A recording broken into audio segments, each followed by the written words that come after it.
Okay, so Detective 2112 was sent to me through LuraKit. I actually requested it because it had tags under the game that looked really cool to me, like Detective, Mystery, RPG. Though since I've played the game, I have noticed the tags have changed on LuraKit because it now says Shooter Co-op Indie Action Game, which is fine, but it's not the game I thought I was going to play. I always appreciate getting keys, so I am very grateful that I was able to get a key and check the game out because it looked visually so interesting. And then I saw it was some kind of detective game, so I was really excited because, you know, I love to solve mysteries, look for clues, do all that cool detective stuff, because that's what would be in a game called DeTECHtive, right? Right? I loaded up the game and saw that it was actually a co-op game with up to 4 players. So I asked my brother, Max, as some of you may know him on this channel, if he wanted to check the game out with me, and he said yes. So we loaded it up, and the first thing that we noticed when the game started is that we just loved the visual style. Like, we both were talking about how there's no shortage of things to look at. It looked great. We really loved the neon vibes of the city. It was really great. We really, really like the art direction of the game. Unfortunately, though, the rest of the game falls super flat compared to how beautiful it looks. The game's tutorial starts by showing you that you can hide in different places to sneak into where your objective is, that you can hide NPCs after knocking them out so other NPCs aren't alerted. Very much sneak gameplay. Then you'll get to the end of the level where you're supposed to collect some sort of evidence, I guess, but you basically take out a boss or your target, you take them— Wait. Is this Hitman? Wait, what is this? Oh, DeTECHtive. Okay, I don't know, but I don't know about you, but if a game is called DeTECHtive, I would assume it's a detective game where you solve crimes and look for clues in the environment with your tech to help you solve cases. DeTECHtive, but I don't know, maybe that's just me. After the tutorial mission, you're given a small amount of money to go and purchase weapons for the first level or case that you go through. We picked up the weapons that we could, which were basically the lowest weapon options because that's what we could afford, as you also have to purchase ammo for your weapons. My brother ended up buying a higher end weapon but had a very low amount of ammo.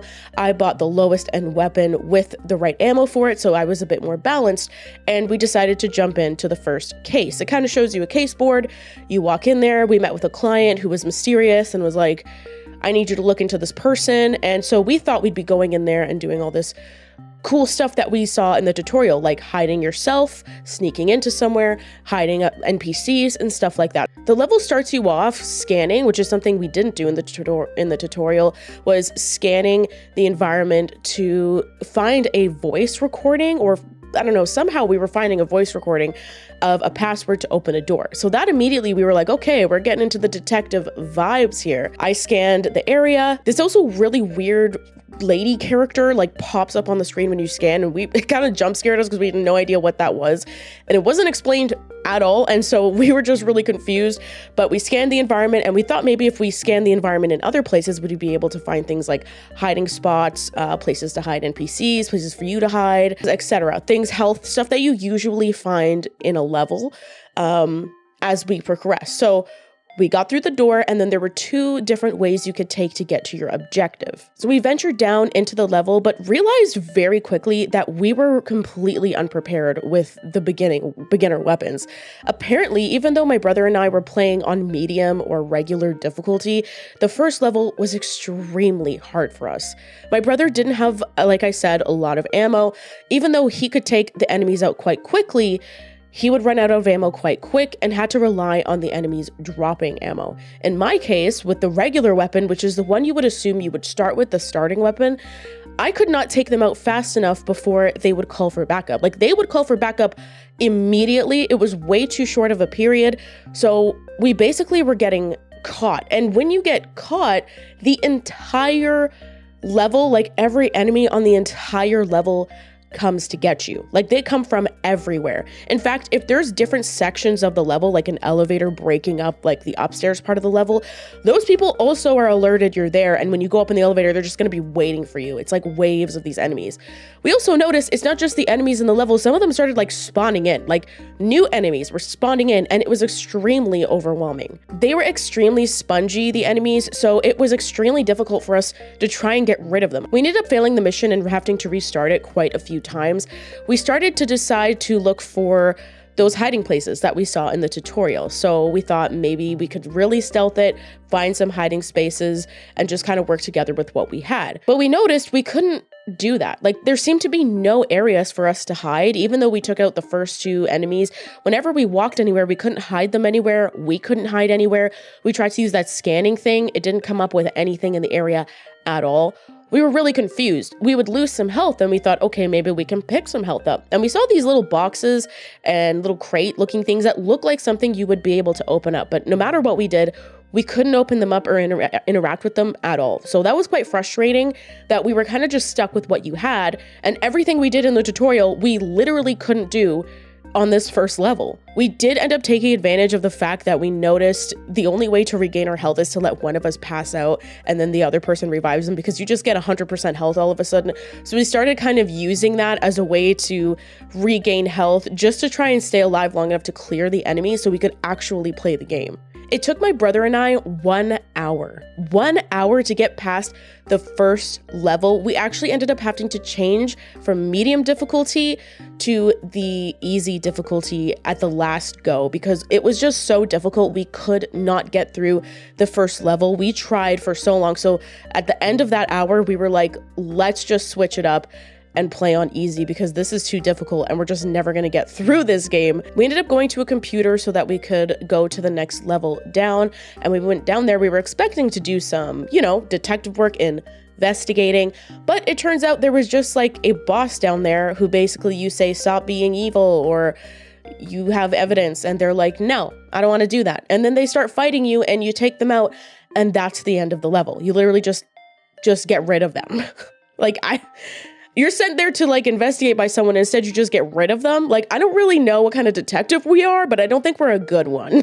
And that's pretty much how every single level worked for us. Rinse and repeat. You walk in, take out a bunch of NPCs, do no investigating, look for a key to open a door to get to the boss, take the boss out after saying you needed to tell the truth or you evidence something. After someone supposedly sent you to get evidence, you basically just take out the person. Like, you don't get evidence. Every single level is like this, down to the final boss fight, which is a cutscene. I kid you not, the final boss fight was a cutscene.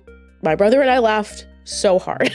It was just a cutscene for 2 seconds, literally a 2-second cutscene, game ended, credits. I'm actually really surprised as well, on top of how this game kind of plays, I guess. Steam says the devs recommend playing with a controller. So I tried in the entire first hour of us playing this game, that first hour of the first level, trying to just get through it, which ended up realistically taking like 10 minutes. That it should not have taken us an hour. I tried with the controller and I just it felt okay, but we started noticing there were things you just can't do on a controller that you can do on PC with a keyboard and mouse. Like, you can do long scoping with a mouse and to like see an enemy down a hallway, and you cannot do that with a controller. Like, you literally can't. We could not figure out how to get the controller to do the same things the keyboard and mouse would do. I think it was if you press space or something on the keyboard, you were able to like use your cursor and look through the map. You cannot do that on the controller. Like, I don't know why controller is recommended as the way to play, because it is truly the worst way to play the game, in my opinion. And honestly, if you watch the devs pre-recorded live stream on their Steam page, they don't even play that first level with a controller. Actually, they don't even play that first level with the base weapons. They play that level with weapons that you can't afford in the beginning of the game, and then start blowing through it, kind of making it a little bit, it's a bit like untrue the way that you would go through that level if you were playing it like without having all the stuff unlocked. So kind of weird, but I did notice that when I watched it after we played it, and I was like, we can't even do what they did in this first level. The game feels a lot like a concept demo of something that could be more. It definitely doesn't feel like a full game. The 3 devs worked on this game, and I don't like to be super critical because especially when it's smaller teams, because I know it's very difficult, and I don't want to be discouraging. I do think this game had potential. It visually is incredible. They've done an incredible job. I just think the game didn't know what it wanted to be. Like, calling it DeTECHtive but making it basically a hitman type game without all the stealth stuff in every single level after the tutorial was kind of weird. It just feels a bit disjointed and unfinished. And again, like a concept demo, like this is our concept, but we want to make it something bigger. Here's what we're trying. I think that the dev team could make a better project. They just need to take more time and put more work into the writing. The writing was really rough. Like it did say, and I did notice this after I finished playing the game, while I was writing the script, I did notice that it said they used Gen AI, and I don't like Gen AI. Like, I really don't like it. I have a very strong stance on that, and so I didn't know that was in this game. I actually wish Lurikit would include that kind of information in their listing, because that wasn't in that's still not in the listing on Lurikit.